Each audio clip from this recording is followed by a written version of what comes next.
Imaginemos por un momento el acto físico de encender un televisor antiguo.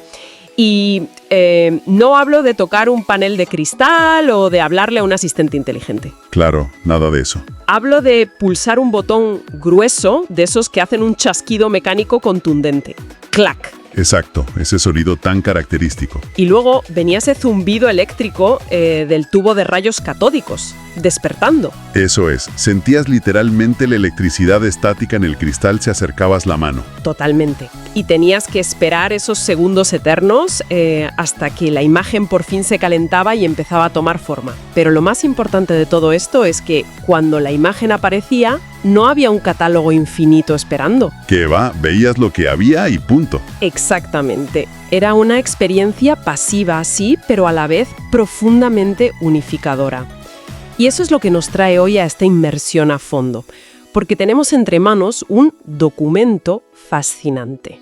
Un archivo minucioso, diría yo, casi clínico. Sí, detalla el anuario televisivo de España en un mes muy específico, que es enero de 1980. Vale, vamos a desgranar esto, porque, a ver, cualquiera podría pensar que repasar una guía de la tele de hace 40 años es como leer un listín telefónico viejo. Ya, un aburrimiento. Pero la misión de este análisis va mucho más allá. Enero de 1980 no es un mes cualquiera. Para nada. España acababa de entrar en una nueva década. Eso es, la transición democrática estaba en pura ebullición y la televisión era el epicentro absoluto del entretenimiento y de la cultura. O sea, este archivo es una cápsula del tiempo perfecta. Y tanto que lo es. Nos muestra a una sociedad que, por un lado, devoraba superéxitos de Hollywood compulsivamente, pero por otro, lidiaba con unas censuras y unas adaptaciones verdaderamente extrañas. Telita con las adaptaciones, sí. Y a la vez estaban construyendo a toda velocidad los cimientos de la televisión moderna española. Yo estoy fascinada con esto. Es que fíjate, analizar la programación de una cadena revela el alma de un país. Y más en un lugar donde solo había 2 canales, la primera y el famoso UHF o segunda cadena. Claro, no había más opciones. Exacto. Entonces, no es un simple horario, es un mapa sociológico. Nos dice qué admiraba la gente, qué miedos había o cómo querían las instituciones que esa sociedad se viera a sí misma.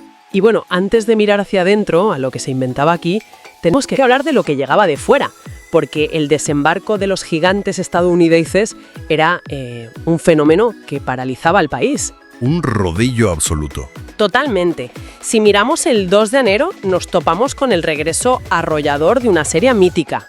Hombre rico, hombre pobre. Un título verdaderamente monumental para la época, ¿eh? Pero ojo, no era la serie original, que esa ya había arrasado en 1977 y se repuso en el 79.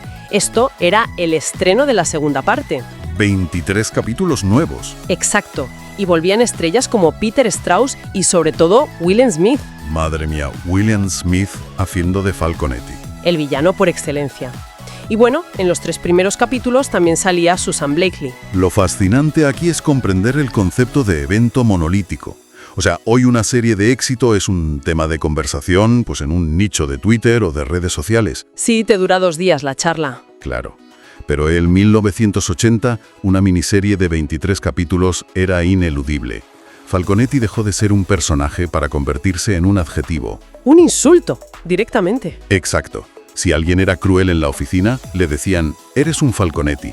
Ese es el nivel de penetración cultural, ¿eh? Es que era el tema obligatorio en la panadería, en el colegio, y ojo que la maquinaria de Hollywood también dominaba los fines de semana. Los sábados por la tarde en concreto. Exacto. El 12 de enero arrancaba la 3ª temporada de Los Ángeles de Charlie. Mantenían a Kate Jackson, a Jacqueline Smith y a Cheryl Ladd.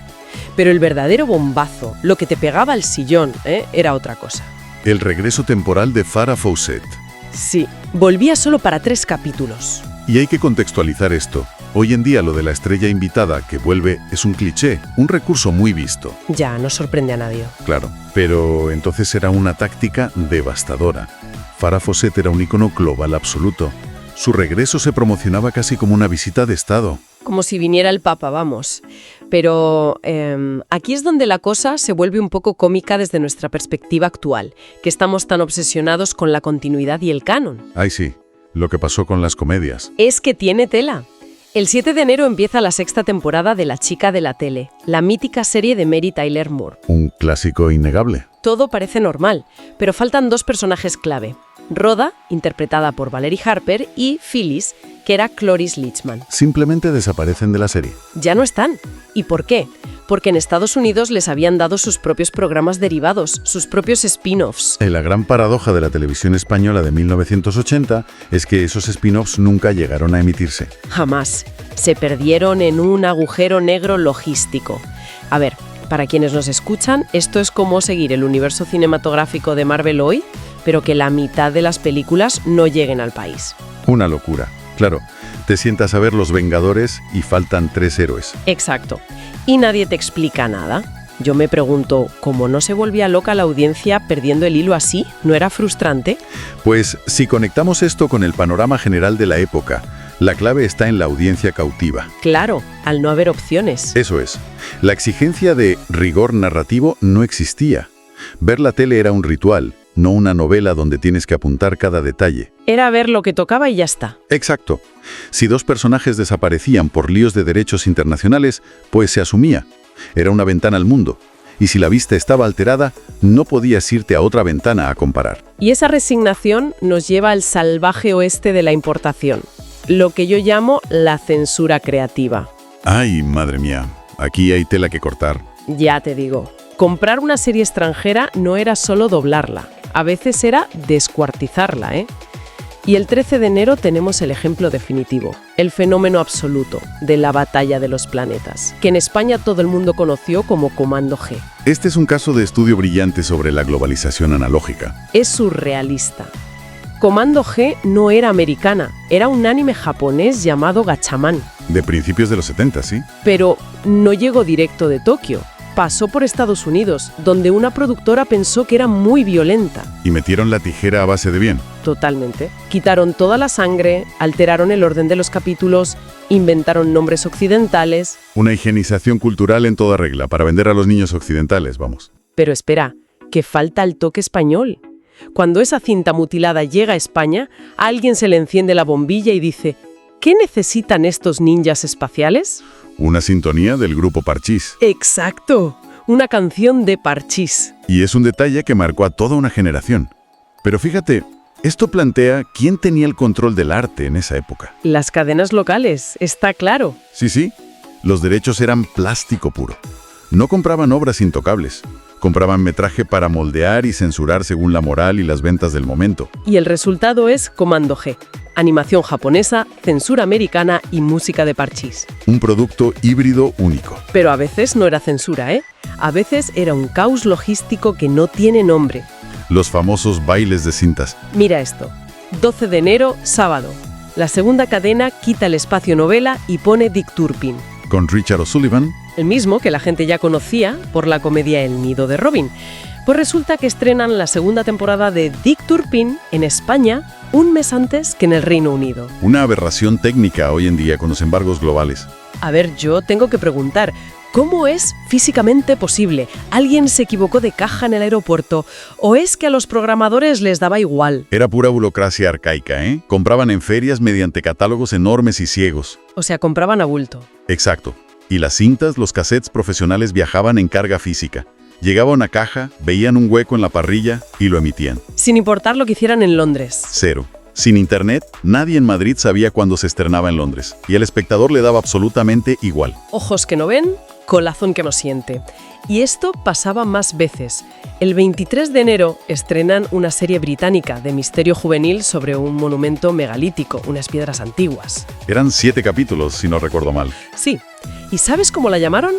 Los chicos de Stone. Nunca tradujeron la palabra Stone. Nunca. Ni una vez en 7 capítulos.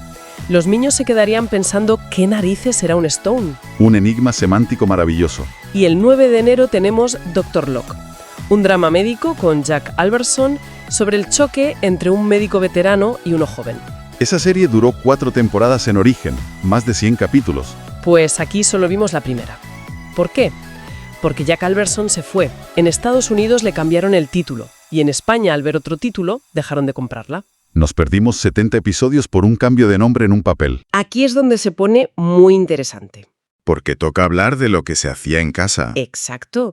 Mientras lidiaban con las cintas extranjeras, los creadores españoles estaban innovando frenéticamente. Enero del 80 es la eclosión de la televisión moderna en España. Recordemos que la Constitución se había aprobado poco más de un año antes. Claro, el país era otro. La sociedad pedía verse reflejada con otra luz y la cadena pública tuvo que reinventarse a marchas forzadas para no quedarse atrás. Y vaya, sí lo hicieron. El 11 de enero nace un macrogénero, un programa llamado, sin tapujos, Cosas. Un título directo, desde luego. Sustituía a programas como Tiempo Libre. Pero lo loco era la escala. Duraba más de 3 horas. Una barbaridad para la época. Tenían a Mónica Randall en directo desde Barcelona y en Madrid a Marisa Abad con José Miguel Flores, que luego fue sustituido por Joaquín Prat en febrero. Es que este formato es un salto evolutivo. Hasta entonces la tele eran bloques cortos y rígidos.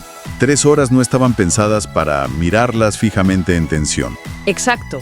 Para que nos entendamos, es el equivalente conceptual a los directos kilométricos de Twitch de hoy en día. Completamente de acuerdo. No buscaban retener tu atención absoluta todo el rato, era compañía de fondo.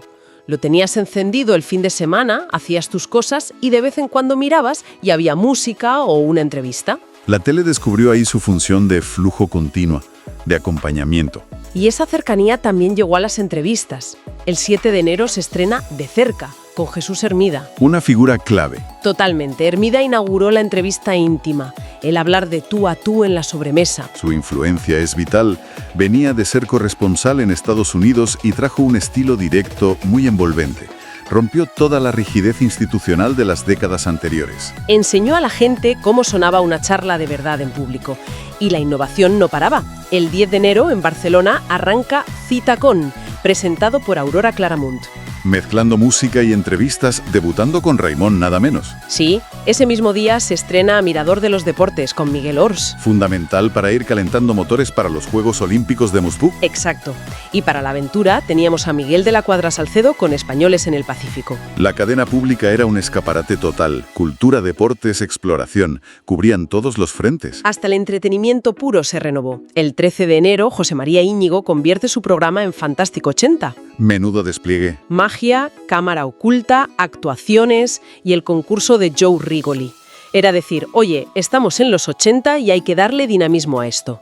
Una declaración de intenciones en toda regla. Pero si hay un estreno que define el momento histórico de España, es otro. Sé por dónde vas. Hablas del 12 de enero. Sí, el estreno de Parlamento, con Manuel Almendros. Un programa histórico. Explicaba los debates del Congreso y del Senado, y siguió una emisión en el 2020.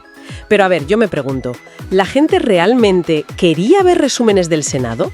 ¿O era la cadena pública imponiendo cultura política a la fuerza en un plan un poco paternalista? Es una pregunta muy buena.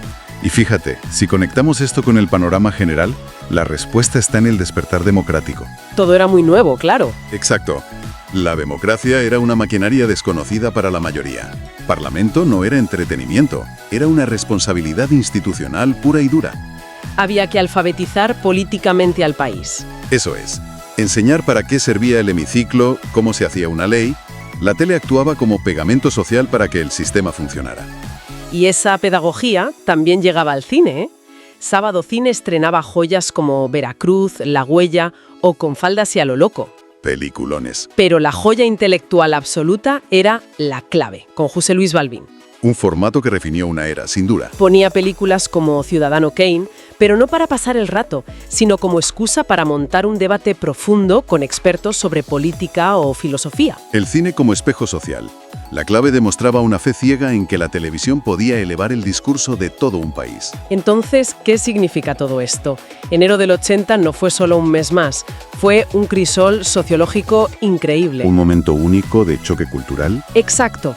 En la misma caja de madera y cristal tenías a villanos de Hollywood, ninjas japoneses cantando con parchís, misterios británicos con títulos rarísimos y a la vez magazines de 3 horas y clases de democracia en directo. Todo empaquetado en solo 2 canales, consumido al unísono por toda España. Es el retrato de un país digiriendo el mundo y su propia transformación. Y pensar en eso nos deja una reflexión final muy potente. Si miramos a nuestro presente, con este streaming infinito, los estrenos globales perfectos y 1000 idiomas a un clic... Controlamos todo lo que vemos. Sí, pero al dividirnos en millones de nichos individuales, algo hemos perdido. Ya no nos sentamos todos a ver un misterio mal traducido, ni flipamos a la vez con un actor invitado. En esta búsqueda de la tele a la carta perfecta, hemos perdido ese lenguaje cultural compartido que nos hacía hablar de lo mismo al día siguiente. Es una gran pregunta. Desde luego, algo para pensar la próxima vez que pasemos 20 minutos navegando por un menú sin elegir nada, extrayendo un poco la magia de tener solo 2 canales.